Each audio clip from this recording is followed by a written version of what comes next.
നമസ്കാരം. നമ്മൾ ഇന്ന് പരിചയപ്പെടുന്നത് ഇലക്ട്രിക് വാഹനങ്ങളുമായി ബന്ധപ്പെട്ട ചില വസ്തുതകളെയാണ്.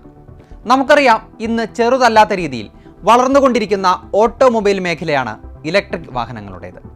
ഇന്ധനങ്ങൾ ഉപയോഗിക്കുന്ന എഞ്ചിനുകൾക്ക് പകരം ബാറ്ററിയും മോട്ടോറും ഉപയോഗിച്ചാണ് ഇത്തരം വാഹനങ്ങൾ പ്രവർത്തിക്കുന്നത്. പെട്രോൾ, ഡീസൽ അല്ലെങ്കിൽ ഗ്യാസോലിൻ പോലുള്ള ഫോസിൽ ഇന്ധനങ്ങൾ ഉപയോഗിക്കാത്തതിനാൽ ഇവ വളരെ പരിസ്ഥിതി സൗഹൃദവുമാണ് എന്നാണ് പൊതുവെ അറിയപ്പെടുന്നത്. നമ്മൾ ഇന്ന് പരിശോധിക്കുന്നത് ഇലക്ട്രിക് വാഹനങ്ങൾ എങ്ങനെയാണ് പ്രവർത്തിക്കുന്നത്, അവ ഇക്കോ ഫ്രണ്ട്ലി ആണോ എന്നുള്ള കാര്യങ്ങളാണ്. ആദ്യം നമുക്ക് ഇലക്ട്രിക് വാഹനങ്ങൾ എങ്ങനെയാണ് പ്രവർത്തിക്കുന്നത് എന്ന് നോക്കാം. ഇലക്ട്രിക് വാഹനങ്ങൾ പ്രവർത്തിക്കുന്നത് ഫോസിൽ ഇന്ധനങ്ങളല്ല, വൈദ്യുതിയിൽ നിന്നുള്ള ഊർജത്തിലാണ്. വാഹനങ്ങളിൽ ഉപയോഗിക്കുന്ന ഇലക്ട്രിക് മോട്ടറിനുള്ളിൽ റോട്ടർ എന്നൊരു ഭാഗമുണ്ട്. റോട്ടറിന്റെ ഭ്രമണം ഇലക്ട്രിക്കൽ എനർജിയെ ചലന ഊർജ്ജമാക്കി മാറ്റുന്നു.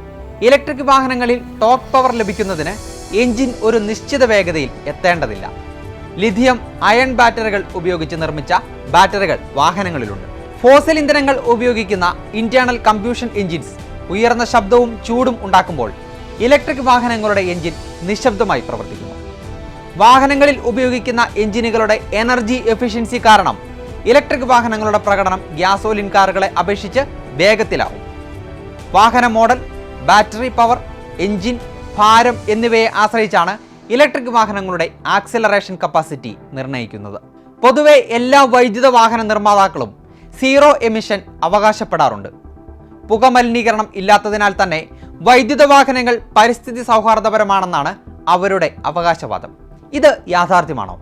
ഇലക്ട്രിക് വാഹനങ്ങളിൽ ഉപയോഗിക്കുന്ന വൈദ്യുതി പരിസ്ഥിതി സൗഹാർദ്ദപരമാണോ എന്നത് വളരെ പ്രധാനപ്പെട്ട ഒരു ഘടകമാണ്.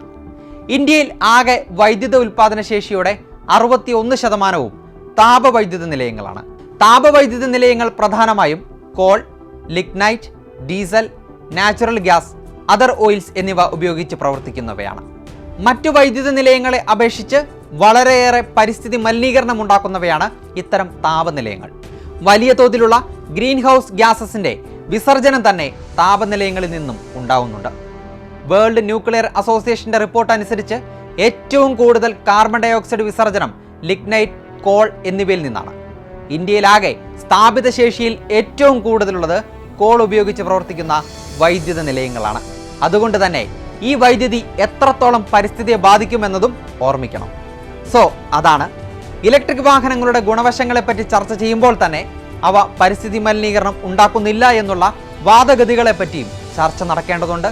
എന്നിരുന്നാലും ഇലക്ട്രിക് വാഹനങ്ങൾ ഗ്യാസോലിൻ പവർ വാഹനങ്ങളെക്കാൾ കൂടുതൽ ശ്രദ്ധ ആകർഷിക്കാൻ തുടങ്ങുന്നു എന്നതും വസ്തുതയാണ്.